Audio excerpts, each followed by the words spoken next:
So it turns out Hamas is still very much active in the Gaza Strip. I mean, just this past Sunday, they launched the largest rocket attack against Israel since like 8-10 months ago.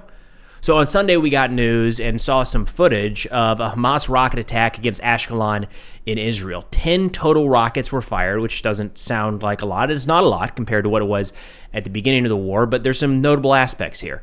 First off, of those 10 that were fired, 5 were successfully intercepted by Israel.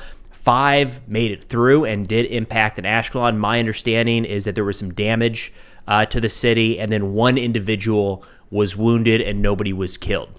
Now, it does show that Hamas still has the ability to not just stockpile some of these munitions, which should not have been a surprise after we saw some of these parades they put on, military parades, during the hostage handoff over the course of the ceasefire. They were pretty well armed. They had a lot of equipment left over after it was hard to believe that they still had that much in their possession, but clearly they did. Clearly they still have enough rockets to launch 10 at a time. And the second big piece there is they're confident enough to put these rocket launch locations together and carry those attacks out. So there's certainly a lot of ISR assets, drones and aircraft over Gaza at any given point, and on the ground now as Israeli forces have continued movement back into the Gaza Strip across multiple different fronts. But even with that, Hamas still has the ability to move these rockets from likely some underground storage facility to a launch location and carry out that launch into Israel. Now, according to Israeli Defense Minister Katz, he said he instructed the IDF to continue and widen the ongoing offensive against Hamas in the Gaza Strip after that rocket attack, and he's asked that they deal a very powerful blow to Hamas in Gaza in return for the rocket fire. My understanding is there were airstrikes conducted like 1 or 2 hours after this strike. We have radars, and Israel has a lot of these all around the Gaza Strip to identify the launch location, and the smaller an area you're looking at, the more you can triangulate and get it down to like the exact location that it was launched, like within a couple meters. And anyways, in this case, it looks like Israel was able to identify the launch site, and Katz said, quote, "For every piece of shrapnel that hits a resident of Ashkelon, the Hamas murderers will pay a very heavy price." And then following that rocket barrage, the IDF did issue an evacuation warning for that specific area.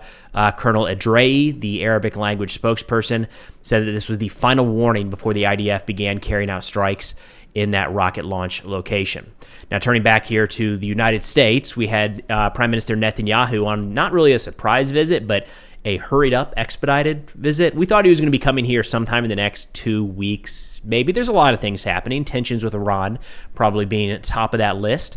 But all of a sudden, we got word that Netanyahu is going to be here in the United States right now. Like, I think it was less than 24 hours notice. And it kind of led to some speculation that something big might be in the works. And hey, maybe it still is, but after this meeting between Netanyahu and Trump and senior officials here in the United States, nothing major really came out of it. There was some interactions with reporters that I'll play here in a second, but we really didn't hear much in terms of the war in Gaza, didn't hear much about Hamas, didn't hear much about Syria, little bit about Iran. Now, there was some stuff about trade and tariffs and all that, but that's not something I generally understand or get too deep into. So that was a focus of the conversation at times. We're going to focus more on the national security implications here. The little bit about Iran was talking about how the United States is working on direct talks with Iran around their nuclear program. Let's give that a listen. We're having direct talks with Iran, and they've started. It'll go on Saturday. We have a very big meeting, and we'll see what can happen. And I think everybody agrees that doing a deal would be preferable to doing the obvious. And the obvious is not something that I want to be involved with, or frankly, that Israel wants to be involved with if they can avoid it. So we're going to see if we can avoid it. But it's getting to be very dangerous territory. And hopefully those talks will be successful. And I think it would be in Iran's best interest if they are successful. We hope that's going to happen. Now, sticking with that same meeting, but shifting over to the Houthi threat down in Yemen, Secretary Hegseth, you could see, was sitting there in the meeting as well. He was asked about the ongoing campaign, Operation Rough Rider, we now know it to be called, striking Houthi targets in Yemen. Here's what Secretary Hegseth had to say. It's been a bad 3 weeks for the Houthis, and it's about to get worse. It's been a devastating campaign, whether it's underground facilities, weapons manufacturing, bunkers, troops in the open, air defense assets.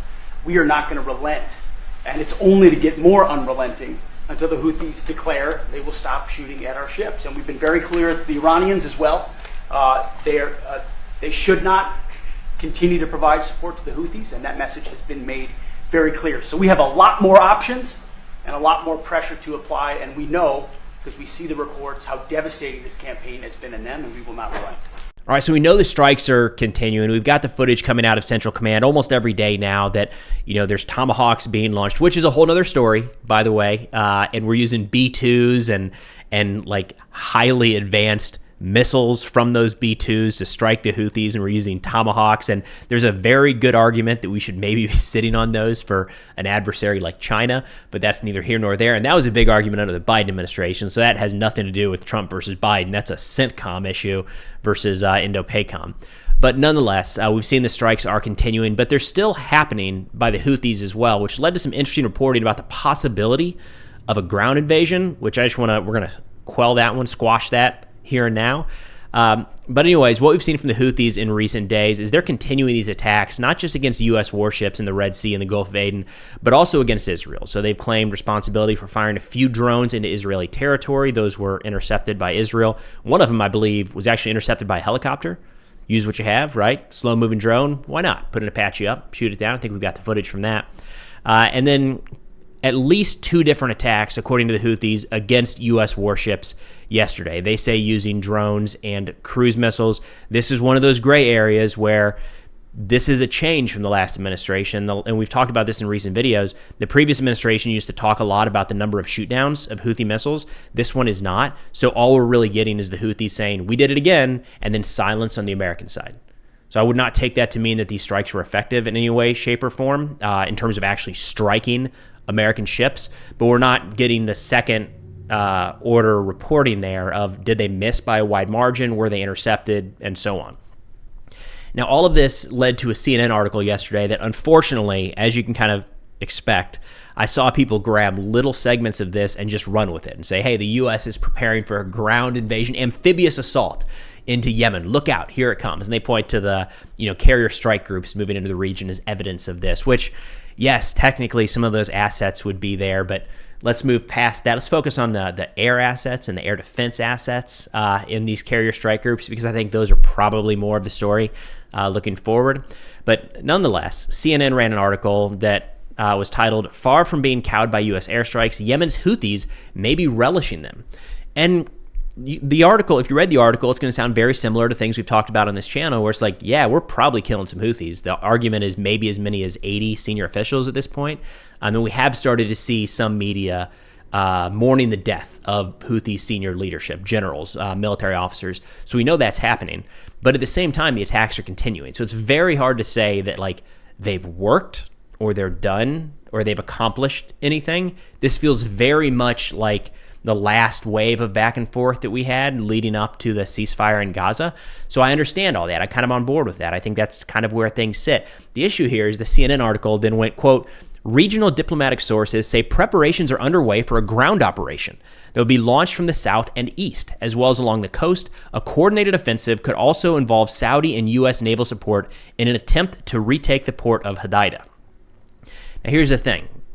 I think if you really wanted to do away with the Houthi threat entirely, you're not going to be able to do that from the air, and it probably would require troops on the ground. I don't know that there's any stomach for that. I don't know that there's a stomach for that in the United States. Could you imagine that argument in the U.S. right now? Do you remember the text chain back and forth, the Signalgate stuff, right, where Vice President Vance was saying, hey, this really isn't even that important to our economy. This is more of a European issue. That is now out there in the public. Whether you agree with it or disagree with it or think this is our place or not, that argument is out there, that it's not a huge impact to U.S. shipping, international shipping, and the international economy. Yes. So are we really going to go from that to sending our sons and daughters ashore in landing craft to assault Houthi positions in Yemen and I guess occupy portions of that country? It's hard for me to see that that's in the cards, like, at all. Also, you'd have to expect more from some of our regional allies there, namely Saudi Arabia. And there's no indications that they really want to do anything here as well. I mean, all things considered, the Saudis are kind of doing okay with the Houthis at this point. They're not on the receiving end of any Houthi missiles like they were for a long time. And yeah, shipping's down, and that's a problem. But we start putting boots on the ground, Saudi is probably going to start absorbing a lot of Houthi missile strikes. And they don't really want that, right? They had enough problems in Yemen. in recent years. Nonetheless, I read that entire article as like, yeah, some people are talking about this. It's a possibility. And I'm sure there's some planning. It would be reckless to not plan for all sorts of contingencies like that. But be very, very careful thinking at this point that there is an imminent ground invasion of Yemen with the United States leading it sometime in the near future. Now, I wanted to wrap here with what was a big story last week and should continue to stay on our radar, which is the incident in Rafah, where video footage came out. New York Times ran a story. We did a whole video on it showing that video, what appeared to be ambulances with their lights blaring at night, and all of a sudden someone opened fire, and 15 of those aid workers were killed. The allegation there is that Israeli forces were the ones that opened fire. And this was there's a big deal for a lot of different reasons. But one of the bigger ones is that directly contradicted the Israeli claim right after the fact, where they said there were no lights, there were no sirens, nothing like that. We were attacked in a suspicious manner in an area where we've been attacked before, so we responded, which is very different than what the video actually showed. Nonetheless, we don't have a lot of new information at this point. My plan is to make a follow-up video once we get more answers through a series of different investigations to try to provide some closure there. What we do have right now as just a bit of an update is the IDF is conducting a probe into this incident. They say that the probe was presented to the IDF Chief of Staff, General Zamir, a couple days ago. The IDF said that Zamir ordered the General Staff Fact-Finding Assessment, an independent military body responsible for investigating unusual incidents, to deepen and complete the probe in the coming days and present it to him. My belief is that report, that probe, is going to be made public. So we should have that to go off of, and if nothing else, be able to present the Israeli investigation into this incident. More on that here in a second. They say the IDF is investigating the incident, which took place in a combat zone, in order to reach the truth. The initial investigation revealed that the force opened fire due to a sense of threat following a previous exchange of fire in the area. Also among those killed in the incident, 6 Hamas terrorists were identified. All of the claims related to the incident will be examined through this mechanism and presented in a detailed and thorough manner for the purpose of deciding on how this incident is handled, the military says. So what my plan is personally here, this is the IDF investigation. I'm going to wait for that to come out and we'll report on that. I'm also in the process of looking for kind of third-party or Palestinian investigations here as well. So I don't know if it would end up having to be Al Jazeera. I'd like for it to not be Al Jazeera, but maybe we get some third parties in there that can kind of sift through this with their own investigations, their own look at these facts outside of the actual military that's being accused of the crimes, which at times can certainly present a conflict of interest. So nonetheless, just wanted to provide an update on that. We'll keep an eye out for any further investigations, but that's all I've got for now. Thanks for watching, and I'll see y'all next time.